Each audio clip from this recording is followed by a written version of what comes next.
On this week's episode of Damsels in the DMs. I have been getting frustrated with my friends and relationships as I feel like they don't understand what I'm going through. I love them and I want them in my life, but I feel as I'm recently single that their advice or experiences are not what I need to hear right now. How do I lovingly take space from them while trying to manifest more single friendships? Love always, single and ready to mingle.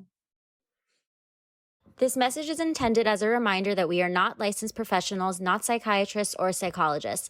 If you have a serious problem, please seek professional help. The National Suicide Hotline is 1-800-273-8255. That's 1-800-273-8255.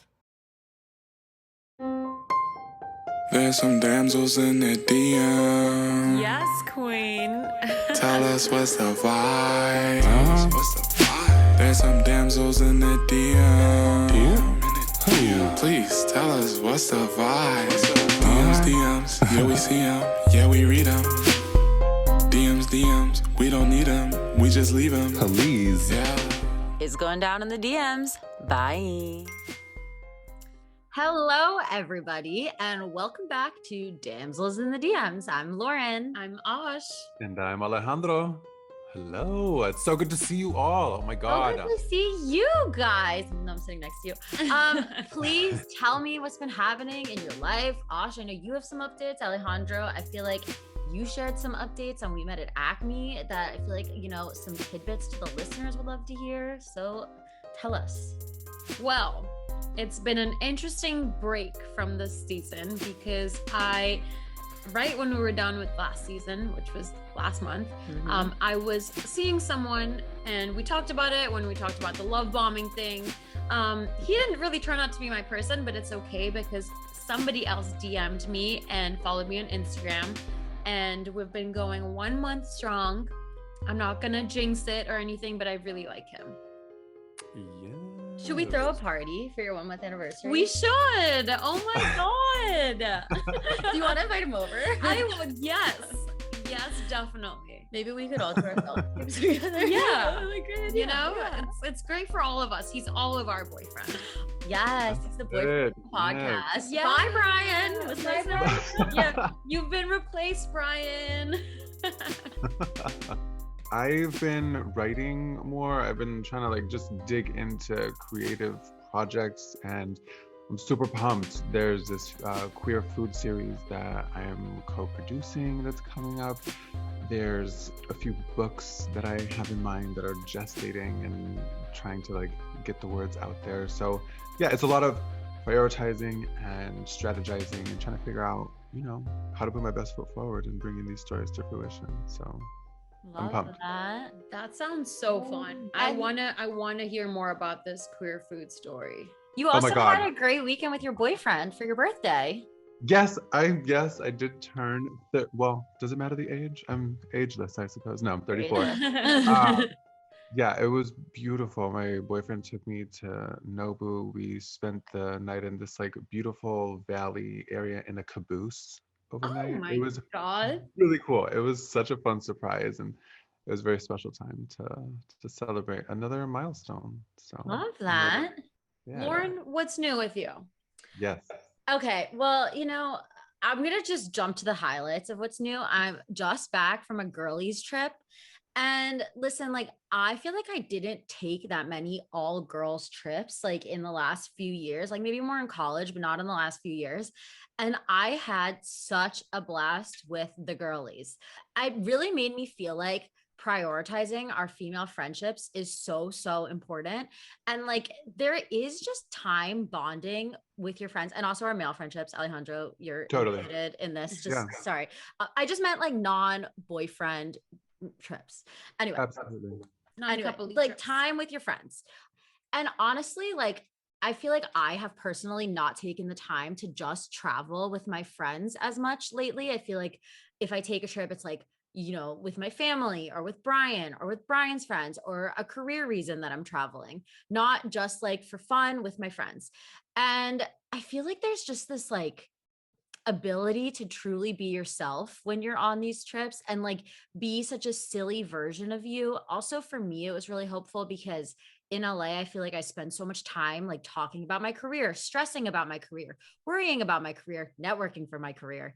I don't spend a lot of time just with people who like are talking about life and talking about like interesting topics and having a good time just like for the sake of having fun. And it made me realize like I want to prioritize fun in my life, like just make sure that I am taking time away from my career and just having fun and being silly. I feel like for me, I love being silly and I don't take enough time to just be super silly. That Yeah. balance is so important. I went to this release party for The Land magazine. Have you heard of Mm. it? Mm-mm. It's in its third issue now. It's for locals by locals here in LA. Cool. And they had a release party just recently. And it was so cool because like I went by myself and I Awesome. kind of wanted to go by myself just to kind of like dive into a social situation where like I could just connect with whoever and just have a good time and not worry about like, oh, is my boyfriend going to connect with this person, that person? It was Mhm. just nice to just like have, you know, no inhibitions about anything. And just, it was so refreshing because I mean, Yeah. it's not like I was able to develop like close friendships, but I Yeah. was able to see friends after and we were able to just be goofy and have a good time the rest of the night. So it was a good, I agree with you. It's nice to, even though it wasn't a trip, it was a good opportunity to reconnect and, Yes. you know, rekindle those fun friendships that give us life and give us energy that we need. Yeah, it is like a matter of having a really fulfilled life, you know, like Mhm. making sure that you are checking off so many different boxes. It's like you want to have a full pie, you know, and not have too much emphasis on one part of your pie. And I've just felt like really rejuvenated. And I also felt like so much closer to a lot of my friends. So I think I just learned that, you know, I need friend time in my life. Yeah. Speaking Definitely. of friend time and, going to events alone, today we're going to be talking about fear of missing out in life. FOMO.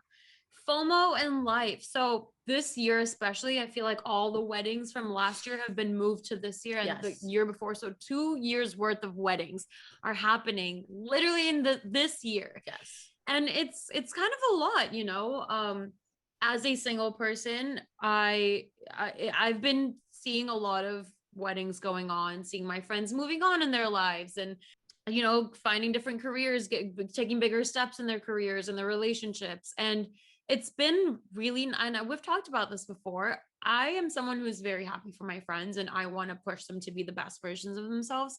So for me, it's been really great to see these friendships, their relationships progress, their career progress. But it does have me thinking about my own life. And I'm single. I'm approaching 30 this year. Not that it matters. The 30 I've heard is great. And that does, it's no means to rush into a relationship. Let me just put that out there. But it does have me thinking about my life. I do have a ticking clock, a biological clock. I want to be a mom. And it's got me thinking about like, what am I doing? And I know I can have a child without a man. Don't need a man for that, but I would love to have one. So today we're going to be talking about just how not to, courage not to settle, because I don't want to settle with anyone just because my friends are moving on in their lives. So I want to know from both of you, have you ever been in a situation where you found yourself being jealous of friends getting into relationships or even in careers, moving on in their careers and excelling in their careers? Mm-hmm. Yeah. I try to not dig into I or not indulge in feelings of jealousy because I feel like what helps me is like just keeping patience in the forefront of my mind, knowing that like what is meant for me will come at the appropriate time. It was last summer, went to a friend's wedding who I've known since college. We're super close, and I didn't feel this angst of like, oh my God, I want to get married too. I wish someone, but it was just more so like, just I was so happy that she found her person and was willing to like invite me into this celebratory occasion with other loved ones that she had. And yeah, when it comes to jobs, no, still I don't feel jealous when I hear of good news from other friends because like I said, it's exciting. And I feel like feeling jealousy in a moment of someone else's victory is so like what is that? It's almost like thievery, right? Where it's just like you're kind of Mhm. like robbing someone of like their shine, you're stealing their thunder. And I think it's really important to celebrate those victories, or in my friend's case, a wedding, because it's like, it wouldn't feel good if someone did that to me. And I Yeah. always try and hold that in my mind, where it's just like, I don't want to make another person feel like how I wouldn't want to feel. Ash, I feel like you are really good, both of you, but Ash, like at cultivating happiness for your friends. Like you always make me really feel supported and like seen and working hard. Mhm. You both do, but I want to credit you, Ash, based on what you were saying. Um, Also, I feel like I have definitely experienced jealousy. And I want to say that I feel like women are also set up to be jealous and to compare yourselves to other women, to compare ourselves to other women. I feel like we do have this like toxic culture that like women are meant to be competing. You know, we always talk about women supporting women, because I do feel like there was a lot of competition among women. I mean, if you watch the morning show, like I feel like that show shows it really clearly, and also things like Bombshell. Like there's a lot of competition in the workplace. And I feel like when I was younger, I would be jealous of friends for things that I was personally insecure about. And that's projection. And it would always be like I was trying to bring people down for things that I wished I was cultivating in myself.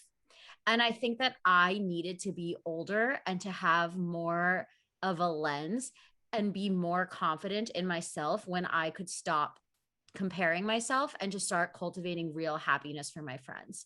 And now I feel like I can be really happy, but I feel like that was only because I was able to find happiness with myself and within myself. I think when I was younger and I was a serial dater, I definitely experienced jealousy for my friends and relationships, because like even though I would have boyfriends, I was bouncing around to boyfriends. Like I didn't have anything that was stable or like a long lasting relationship, and I would feel so jealous of the people who were in relationships for like 2 years and 3 years, and I would feel like I was never going to have one of those relationships. And it's like such a joke now because I've been dating Brian for like 6 7 years, but like at that time, like I would have loved to tell younger Lauren, like you are going to have somebody who loves you and who wants to be with you forever. But the time, no, I was like, oh my God, I'm lucky if somebody wants to stay with me for 5 months. And because of that, like insecurity and that fear and that anxious attachment style was why they weren't staying around, you know, like it was all within me. And I feel like when we do bring people down sometimes, it's always because of something that we're not happy about within us. I feel like sometimes when people are so critical of other people, I'm like, let's look in you. Like what's happening with you that makes you want to go criticize that person or lash out at that person. And of course it's different. And we talk about it. If somebody like does something really mean to you or does something to like particularly offend you, that's a different situation. I'm talking about like bringing people down for no reason who are just like living their lives, you know, Minding their own business. exactly, minding their own business. Yeah. I am the way I am when it comes to being happy for my friends is because growing up in the Indian community, bro, that is the most competitive environment, most toxic environment you can be raised in. Always comparing, you know, oh, this person's daughter did this. Oh, why didn't you get 100%? Why'd you only get 99% when this person's daughter got 155%? Like just constantly comparing you to other kids. Like parents just do that, comparing themselves to other families. Like it's very much keeping up with the Joneses and beyond that. So I was just very frustrated with that. I've never liked compare. I'm a competitive person, but for like in a good way, you know, I don't compare myself to anyone, because we're different people in different walks of life. Like we all have our own journeys. And I don't like that. It gives me a lot of anxiety when I compare myself to someone else. Like it stresses me the fuck out. Oh yeah. It's incredibly stressful. Yeah. Yeah. And I don't want to add that stress, like unnecessary stress to my life. And so just being raised in that environment, I never wanted to be like that growing up. I never wanted to. And we have something called, I know I've talked about it on the podcast before. It's called Nuzzer, which is, Oh yeah, you have. right. So it's this thing where it's like when something good is happening to someone else and someone else is jealous or has bad feelings or bad intentions, that's called Nuzzer. And you don't want that. It's like bad juju. Like I don't want your gaze, you know, look somewhere else. And so it's funny that Indian people believe in that, but then they also go ahead and do that to other people. But yeah, I don't want that. I don't want bad juju. I don't want somebody else doing the same to me that I do to them. So I want to be as happy as possible in a genuine way for other people. What's interesting with what you were describing, Ash, was I was thinking like, oh, well, I wonder if like, you know, body image issues, both for everyone, uh, that comes from, you know, like I feel like dolls or toys or even like Yes. what we see in media. Yeah. And but what's interesting too is that it sounds like in your experience, family is what perpetuated that mindset. It's wild to me that it can be it can stem from so many different sources, not just one thing. But I mean, yeah, it's kind of tough. And especially, I mean, me speaking from a male perspective, it's like I understand that I do have a lot of privilege in that alone. And it's I think that's why I was just kind of like letting my mind kind of like go around Yeah. and just like, oh, well, is it this? Is it that? Because like I can't speak to either of your experiences because I don't have the experiences you have as women growing up and experiencing adulthood with these stressors that are kind of like never ending. It wasn't even mostly my family. It happened a lot more when I moved here for college and Okay. moved to actually transferred to Purdue where there were a big Indian community. I've never really grown up in a big Indian community just because of where I was raised, but going into that Purdue environment with all these Indian girls, there, oh my God, a lot of shit talking, a lot of backstabbing, a lot of drama, and I'm not saying all Indian girls are like this is just my experience. Yeah. A lot of comparing yourself to, or, being like, oh, like, well, this person did that, I'm going to do this, or like just not be happy for each other. And I was so sick of that because I felt like people were the crap thing. They were trying to bring me down when I wouldn't want anything to Yes. do with it. Like I'm trying to purposely separate myself from these people, and they're still trying to like grab at me to pull me back in. And I don't have anything to do with them. Yeah. That's really interesting also because like when I think about my friendships that have felt competitive or have felt like there wasn't genuine happiness to another person, it always feels like the dynamic that somebody is giving off. Like you were saying, like that infiltrated you because of the competitive energy they were putting out. Like people's energy, I feel like does really affect how you're going to be because like you are so stunningly beautiful, but I never feel competitive with you. Like I always feel like we are always going to help each other. And same with you, Alejandro. Like, I think that you are incredible. And like, you are one of my favorite people. I remember like when I saw you working at our old company, I was like, you should be an actor. You ever thought about it? Because I was like, you are so freaking handsome. You're so talented. And you have such a warm energy about you that I was like, you need to be doing things. And I think that like, that's because like at my core, I am not an inherently jealous person, but like you can pick up on other people's energies and other people's like competitive nature, which at times makes you feel things that you do not naturally feel. Yeah. And I will say that because comparison is the thief of joy. And like I was mentioning to you this weekend, like I was with all girls. People associate like all girl groups with like jealousy, not supporting one another.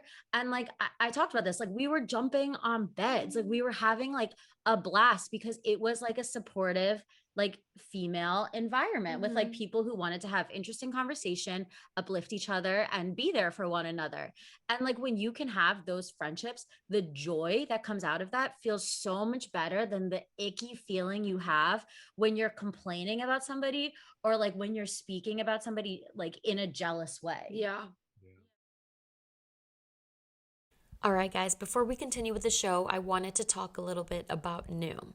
Noom uses the latest in behavioral science to empower people to take control of their health for good through a combination of psychology, technology, and human coaching on their platform to help millions of users meet their personal health and wellness goals.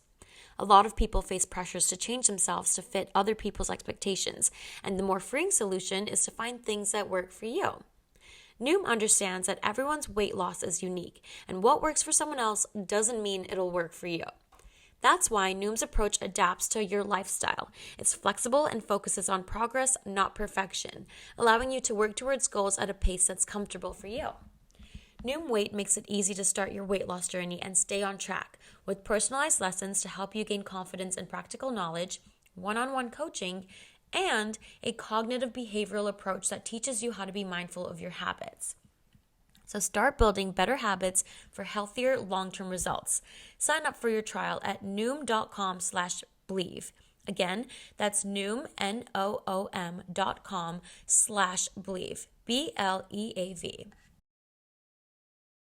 I don't know about you, but the winter weather definitely takes a toll on my skin. But luckily, when I'm looking for something to leave it feeling satin smooth, I always look to Way Melrose Place Body Cream. It's fast absorbing, so it nourishes my skin when I need it most, and hydration prevents dryness like none other. High quality, nourishing ingredients balance my skin without stripping it or leaving any unwanted residue. Experience the new Way Melrose Place Body Cream and Body Cleanser. Your body, your way. Go to THEOUAI.com, that's theway.com, and use code BLEAV for Believe to get 15% off your entire purchase. That's 15% off your entire order at theway.com, code Believe. And then applying this to dating, I feel like it's tough, especially like entering this time period where people have set like unrealistic standards for themselves of like, oh, I'm hitting this age.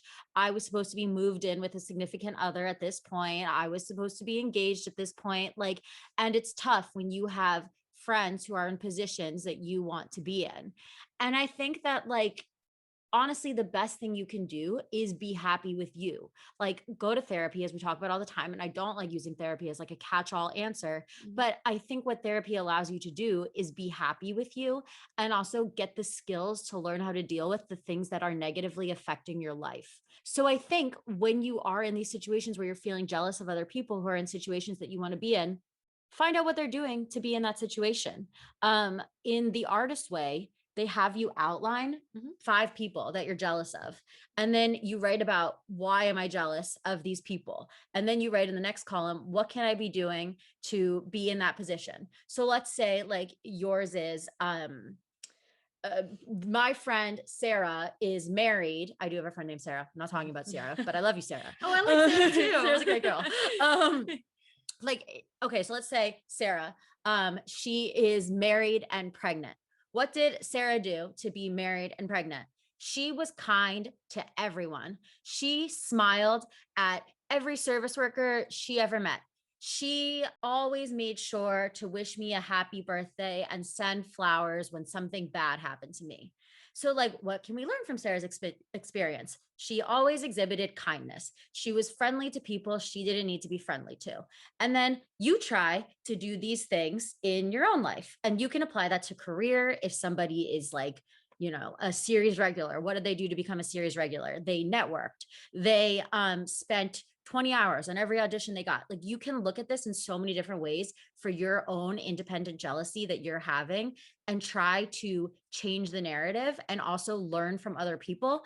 And also feel free to go ahead and ask somebody how they got to be in that position. Like, I think people are so afraid to say to somebody like, hey, I want to be where you are. How did you get to be where you are? And just pick their brain and just ask how they did it. I love that because I feel like sometimes we're so afraid to ask questions, Yes. or asking the right questions that it becomes inhibiting. But I agree with you. I mean, it's so important just to ask the question. And what's the worst that can happen? Someone's just going Right. to say no, like, Yeah. or just ignore you, like whatever. You move on, you find someone else who's going to at least support you in the same way that you are able to support them. But taking that risk and just having fun with it is part of the journey that is so important. I love that. I love what you said. Thank you. Yeah. And we were talking to somebody, or we were in a panel discussion, and they were talking about how, like, you hear no a certain amount of times. You're going to keep hearing no, no, no, no, no in your career to a certain point where you're going to have to be like, okay, I'm going to do it myself. Like, what are you going to do about those no's? You got to find another path. If you want what you want, then you have to find another path. Absolutely. Yeah. Absolutely. And there's so much that you can learn when you take it upon yourself to create your own path, because then it's like you know what obstacles you're going to face, and you know what someone else might be wanting to ask about. So it's like you're better prepared to pay it forward in the end. Yeah. I think relationship wise, like to bring this back to dating, this is really random, but something that my therapist said, because I was having a difficult time trying to find guys, like date guys. And it was just really stressful because I didn't want a boyfriend because my friends had a boyfriend. I wanted someone to build a life with. Like, Yeah, I'm ready sure. for that next stage of my life, and I've been single for way too damn long. I want a partner.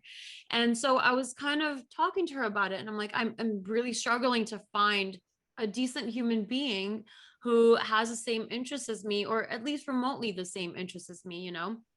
And she gave me the advice. She was like, why don't you go start doing activities that you would want your significant other to be doing? Yes. For example, do you want your significant other to be like really into wine, like a wine connoisseur? Go to a winemaking class, go if you want your significant other to be a book reader, go to a cafe, like a really cool hipster cafe, take a book and chill there with a glass of wine, or it doesn't even have to be alcohol related. Shy girl at the library vibes. Yeah, shy girl at the library, and see, I mean, it might not work, but it might. And what's the worst that could happen? You just have a really great time by yourself, and that's a way to also date yourself. And then that way you'll get to, like, be able to be happy just being alone and being with yourself, that when you are happy internally, you'll be able to extend that energy out, and people are going to be drawn to that energy. Yes. So, what do you think are some tips that we could offer some single listeners who are feeling jealous about their friends in relationships? Or another way of looking at it is like, let's say you have a friend in a relationship and they're always bringing their significant other around, because I know that that can also be difficult for Mhm. people who are single. I think for me, with the whole bringing your boyfriend around everywhere you go, it doesn't even matter if I'm best friends with this boyfriend. I would love for my friend to get her own time socially, Mhm. like not just be doing everything with your boyfriend. It's got nothing to do with me being single and jealous that you have a boy that you're bringing around. It's not that. I just want my friend to have a great time on her own and figure out who she is on her own, and not just be so tied in this relationship. But advice for a single friend who might be jealous about other relationships: your time will come, when you get into that relationship. Wouldn't you want your friends to be happy for you, or would you want your friends to kind of throw you that same energy that you were giving them? Like, your time will come. There are a billion people in this world, like billions of people in this world. You'll find your person eventually. And giving out that, like, desperate energy, which we've talked about in another episode with Alana Pratt, you're giving out this desperate energy. They're gonna pick up on that, and they don't want that. Yeah. Yeah, I guess as far as a tip, I mean, really like getting comfortable in one's own skin. I love what you said about the therapist suggesting like do the activities that you would want your partner to do. And if in the end all you have is yourself, perfect. I think that's so amazing because Mhm. it's like you get to practice or learn something new. I like just finding out new things about myself. And in the end, that makes you, I think, a better person and a better partner because you have that in-depth knowledge of what you can bring to the table and Right. what can make the relationship more fulfilling for the both of you. I will also say that I'm very lucky in that my friends really like Brian. And that to me is like, makes me so happy. Like, it brings me so much joy that like I found somebody that my friends want to be around. Like, we joke that Brian is a girly. So like, if you care about your friends a lot, which most people do, and like you want them to fit in and you want it to be okay to like bring your significant other around, then like make sure you're finding somebody who is somebody that you would also want to be friends with. And I think that that makes the whole like FOMO situation around like somebody bringing their boyfriend when you don't have a boyfriend like so much easier. Mhm. I can't help but think about a time when I settled for someone, not necessarily because other friends were in relationships, but just because it felt nice at the time. It was almost like a instant gratification of like, oh, we crossed paths. Oh, da-da-da-da. But it was interesting because I kind of had to unlearn that initial thought process of like, oh, this is fun and interesting because it was like so certain events were happening at a frequency where it was just like, wait, this is not fun and exciting anymore. Like, this is why I shouldn't have settled in the first place. And what was interesting was like, he was super insistent on, us being boyfriends. And I had always felt that skepticism, or that it was just not in alignment with Mm-hmm. who I wanted to be with. And it was a really interesting experience trying to like backtrack out of that situation, because yeah, I had gotten so far in, and then it was like trying to communicate that like, no, that's not how it's going to go down. It was bizarre seeing like a totally different personality come out of that person in response to what I was trying to articulate. So, settling has some really sticky Oh consequences yeah. that we really have to be careful of from the very beginning. And I think Right. that we can avoid settling by listening to our intuition, following what our gut is saying, which I think is more often louder than we realize. But for some Mm-hmm. reason, I know I can be really good at silencing that inner voice, because, well, for whatever reasons, it's just, whether it's the time, the place, the things going on around. I think we can be really, really skilled at, you know, silencing that voice, when really we should be honoring that, because it's there for a reason. Right. It's jingling the bells for a fucking 100%. reason. Well, and you know what settling leads to is comparison. I Mhm. mean, you settle, just you wait for how much you're going to be comparing that person that you settled for to your friends, significant others. Like it is going to be tenfold. And I say this as a former serial dater who, because I wanted a boyfriend so bad, like used to settle all the time. Like it wasn't about the other person, it was about me trying to have a boyfriend. And then, like, you're looking at how happy your friends are, you're looking at how successful your friends' significant others are, like how attractive they are. Like, you're just not happy. And it's not nice to the other person either, because you're putting them in a position where, like, they're not truly being loved by you. You're just taking them on to fill a box. And that's not fair to them. And it's not fair to you. No, not at all. Yeah. Whew. Well, this seems like a good time to dig into the letter, shall Let's we? do it. Yeah. Okay. Hi, team. So glad you guys are back for season 3. It took too long without you all. I agree. I have been getting frustrated with my friends and relationships as I feel like they don't understand what I'm going through. I love them and I want them in my life, but I feel as I'm recently single that their advice or experiences are not what I need to hear right now. How do I lovingly take space from them while trying to manifest more single friendships? Love always, single and ready to mingle. Oh, Keep on mingling. Shit. Keep on mingling. My goodness. yeah, I feel like that, is hard to hear, like, as someone in a relationship with many single friends, because, like, you want to be there for your single friends. And, like, at least for me, I'm a Cancer. It's very hard for me to, like, imagine my friends wanting to take space from me because I'm not being helpful to them, because, Mhm. you always want to be helpful to your friends. And it's like, it's sweet because you're saying, how do I lovingly take space from them? But I think that, like, your friends and relationships probably don't know that what they're offering you is not helpful. Yeah. And the other thing that I think you need to remember is that your friends and relationships were single once as well. So, like, even though they're in a position that you would like to be or want to be in eventually, you just have to remember that, like, they do know what you're going through, because everybody starts out single. And maybe it's not as traumatic of a breakup that you had. Maybe, like, they've had a really easy path to finding their relationship. Sure, I'm sure all of those things are true, but everybody can be empathetic to people's situations. Like, you don't have to have walked in somebody's shoes to have empathy for them. And I think if you want to say to your friends and relationships, like, hey, honestly, like, I need to focus on meeting somebody right now. Like, I'm just having a great time and I want to go out. Like, I would love to see you, but can we not talk about dating? Can we just talk about everything else that the world has to offer? Like, and I know that's funny to say on a dating podcast, but there's so many other things in the world besides dating, like, that you guys can talk about. So I don't think that it's fair to limit your friends and relationships, that all your conversations have to be about dating. And I think it's okay to set boundaries with them. And your friends are going to understand, you know? Yes. It's not like, I mean, unless they've never been broken up with or gone through a breakup, they're going to Yes. understand what you're going through.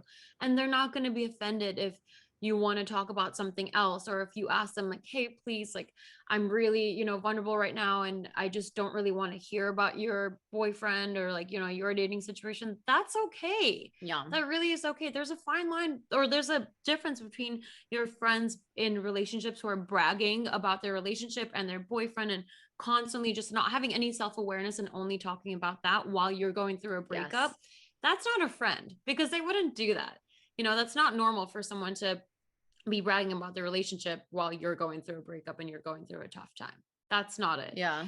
But I think it's okay. It's also okay if you need space from them. That's okay too. Like, do whatever you need to do to Right. kind of heal from whatever you're going through. But I wouldn't just single them out and only look for single friends just because they're in a relationship. Mm-hmm. I found that when I'm going through the most like stressful times, relationship wise and dating wise, I go to my friends who are in relationships, because I feel like they can relate to it the most. I mean, single people can as well, but my single friends have already gone through the breakup stuff. They've already gone through the healing process, and they're in a different mindset. They'll be like, oh, you know, you'll be fine in a week. Like, it's fine. Whereas I feel like the friends who are in relationships are going to have way more empathy, because they don't want that shit to happen to them either. You know, they're not going to be like, well, it's fine, you'll get over it. They're not going to say that. Yeah. Totally. I've had instances where I've gone to friends who are in relationships for advice, and I agree with you. Like, the advice was so much more sound than coming from other friends who maybe less relationship experienced.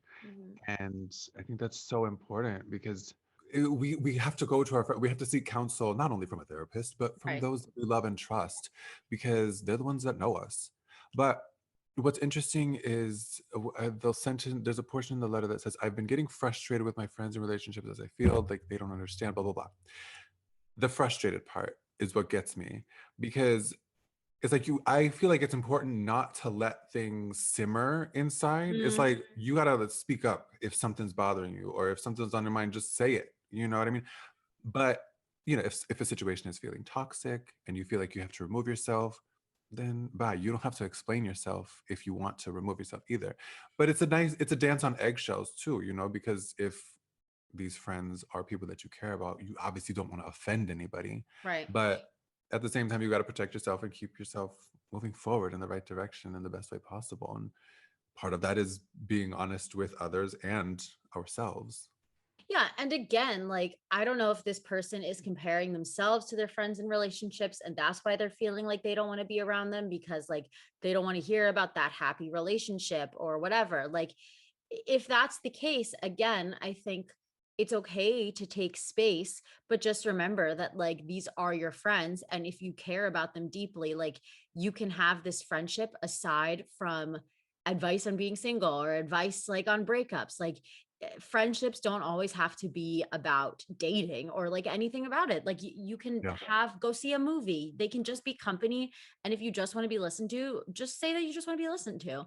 I mean, like, I give relationship advice as having been in a long relationship, but I had a horrible time being single, and I had the best time being single. Like, there was such a long period before I met somebody who I was with for a long time that informed my experiences and my relationship so much.